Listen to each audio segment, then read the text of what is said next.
Hey everybody, it's Lon.TV, and I got in the newly designed iPad Air the other day. This reminds me a lot of the iPad Pro, but it costs less. And we're going to take a look at what this new iPad can do in just a second. But I do want to let you know, in the interest of full disclosure, that I paid for this with my own funds. All the opinions you're about to hear are my own. No one is paying for this review, nor has anyone reviewed or approved what you're about to see before it was uploaded. So let's get into it now and see what this new iPad is all about. Now, the price point on this one is $599. That is the starting price. And like other iPads, there are a few different storage and network connectivity options available to you. So I went with the 64 gigabyte Wi-Fi version. This is the lowest cost one in the entry. And then there's a 256 gigabyte storage version. And then you also have the option of those two storage configurations available with LTE or 4G network connectivity, so you can get it online when you're out of the house. But for most folks, I think the Wi-Fi models should be just fine. It's available in a bunch of different colors. I went with the blue one here because I thought it looked pretty cool. The color is very light, and as a result, it almost looks gray here on my studio lamp. So you're not going to see all that much color here splashed on the back, I think, no matter which color you choose. But it was nice to see a bunch of different color options available with this one. All of these have a 10.9-inch display. This is Apple's True Tone display running at 2360 by 1640. That's 264 points per inch. This is one of their Retina displays. It looks great. The brightness can go up to about 500 nits. Now, one of the big differences between the iPad Air and the iPad Pro 11 is that the iPad Pro has a faster refresh rate versus the Air here. So this one will refresh at 60 hertz. The iPad Pro refreshes at 120 hertz. For general consumers, I think 60 hertz is just fine. You can browse the web, you can watch your movies. It'll look just fine. In fact, most laptop screens are running at 60 hertz. But on the iPad Pro, the 120 hertz might be a little better for people who are serious artists using the Apple Pencil, because you might get a little less latency as you're drawing on the screen on the Pro versus the Air here. Now, I'm not a serious artist. I'm a note taker and a doodler. For me, it's going to be just fine to stick with the Air. But if you are a more serious artist, the Pro might be the better option. And of course, the Pro is also available in a larger 12-inch version. We're going to take a look at pen compatibility a little bit later in the video here. The device is pretty lightweight here. It's 1 pound or 458 grams. It's got a nice aluminum backing here.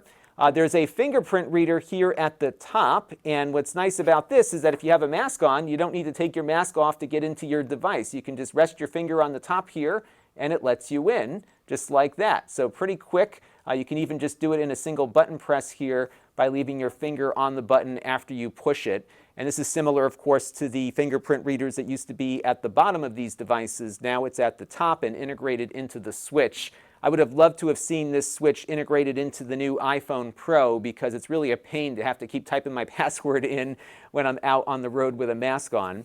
Beyond that, though, it looks pretty similar to what you might see on the iPad Pro. It has a USB Type-C port here at the bottom. This is a multi-function port, so you can plug a hub into it and get Ethernet on that hub to work on here. You can plug in external storage. You can get power, of course, into the device through that port. And you can also do display out through that USB-C port, just like you can do on the iPad Pro. So it's good to see USB-C making its way down from the Pro into other iPads, and this one is the first non-Pro device to get USB-C.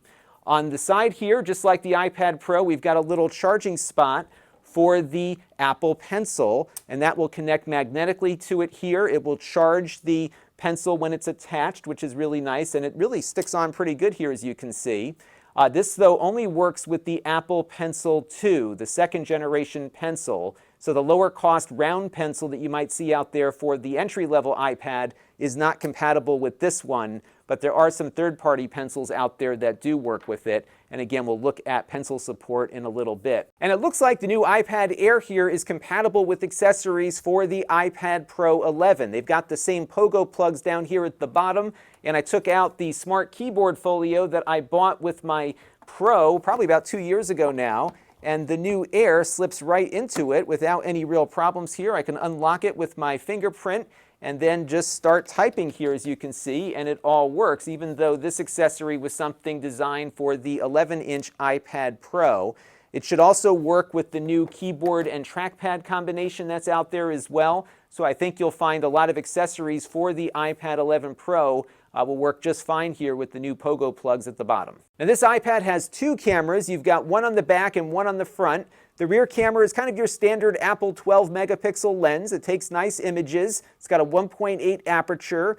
No complaints there. Video quality out of the rear lens is pretty nice as well. It'll do 4K video at up to 60 frames per second, which is nice to see out of a mid-range device. It has digital stabilization built in, which is usually pretty good on these Apple devices, but it doesn't have optical stabilization. The one thing this iPad doesn't do is portrait mode photos though, so if that's important to you, you're not going to find it on this one.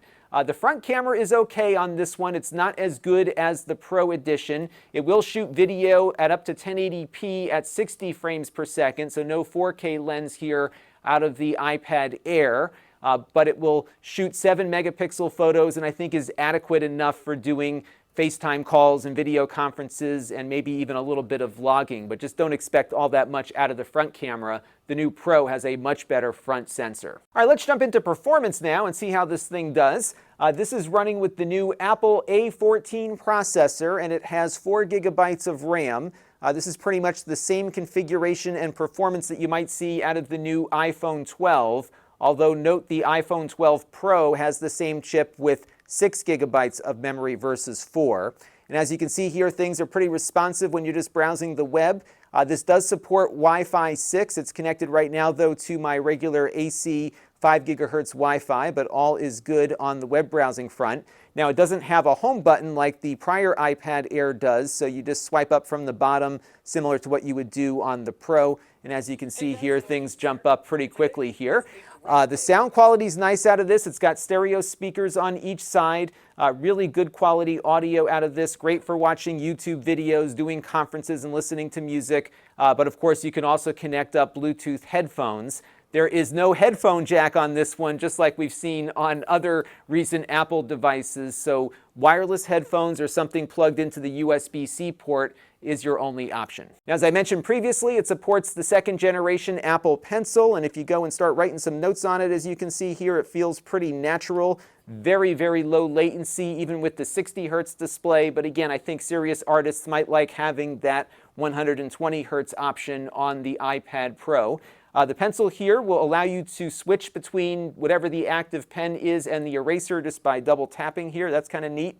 You also, of course, have all the other features that you saw on the prior edition of the Apple Pencil, which includes pressure detection, so you can get a darker line if you push down harder, for example. You have tilt detection here, which will measure how much the pen is tilted. Some really cool features built right in there.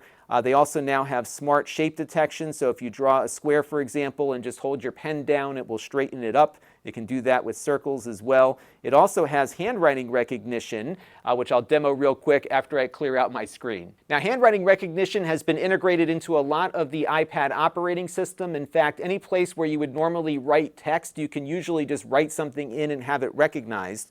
Now, what I've got here in Apple Notes is the A pen selected. I've got a sentence that I am starting here. I'm just going to finish it by saying Lon Seidman is a nice guy. And what it will do here is recognize my text and convert it into typewritten text, which is pretty cool. Now, another thing you can do is leave your notes as handwriting. So I could say that today is Thursday, and I'm not going to have it convert that. I'm just going to leave it as text. But what I'm going to do is select the text here with my selector. And as you can see, notice where those letters are.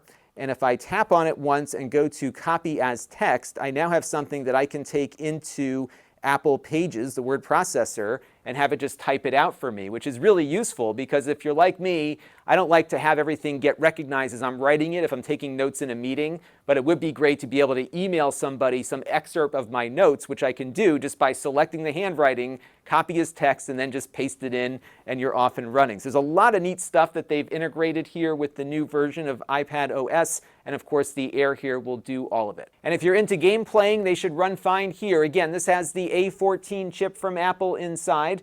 This is the new game Genshin Impact that everybody's been playing here, and it seems to be running just as well here as it does on my iPhone 12 Pro with the same processor. So no problems. You also can, of course, connect up Xbox and PlayStation controllers for games that support that. Unfortunately, Genshin Impact here doesn't yet support the game controllers. Now, we did run a new benchmark on this, the 3D Mark Wildlife benchmark. And on that test, we got a score of 8,607 with an average frame rate of 51 frames per second.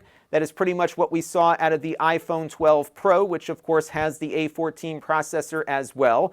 The 8th generation iPad, as you can see here, which is the entry-level model, does not perform as well, which is expected with its A12 processor. But the A12X in the iPad Pro that I bought a few years ago is still the top performer out of the devices that I've looked at here. And of course, if you buy the current edition of the iPad Pro, you'll get even better performance. So there is a good, better, best here at work with Apple, and this one is really firmly in the middle of the product line, both in its features and performance. Now, Apple says the battery life on this is about 10 hours, and I would agree with that assessment if you stick to the basics like web browsing and media watching and that sort of thing. If you start playing a lot of games or edit video or other kinds of intensive tasks, that of course will eat at the battery a bit more. The good thing though is that this new Air has a USB-C connector and it supports the faster USB-C power delivery. And unlike that new iPhone 12, this one comes with that USB-C charger in the box along with the charging cable, so that was encouraging to see. And overall, it's a really nice device that brings a lot of the features of the more expensive Pro model down to a more affordable level. These are still not completely inexpensive compared to other tablets out on the market. Certainly, Apple has a much more cost-effective tablet for people that are more budget-minded. But this does have a lot of great features that for many people might be enough and may not require you to go all the way up to the high-end Pro to get a really good iPad experience. So I like what they've done with this. I like the integration with the Pro peripherals. Again, the Pro has a better screen, it's got better cameras, it's got more performance, but if those things are not as important to you and you just want a good iPad, I think the Air here is definitely something to consider and consider very strongly. That's going to do it for now. Until next time, this is Lon.TV. Thanks for watching. This channel is brought to you by the Lon.TV supporters, including gold level supporters Tom Albrecht, Chris Allegretta, Mike Patterson, and Bill Pomerantz. If you want to help the channel, you can by contributing as little as $1 a month.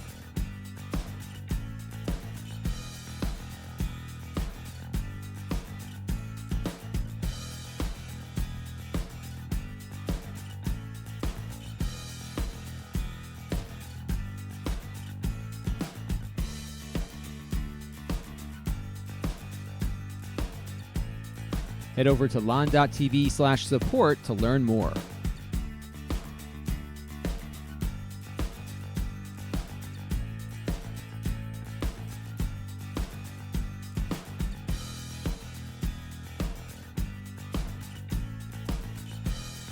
And don't forget to subscribe. Visit lon.tv/s.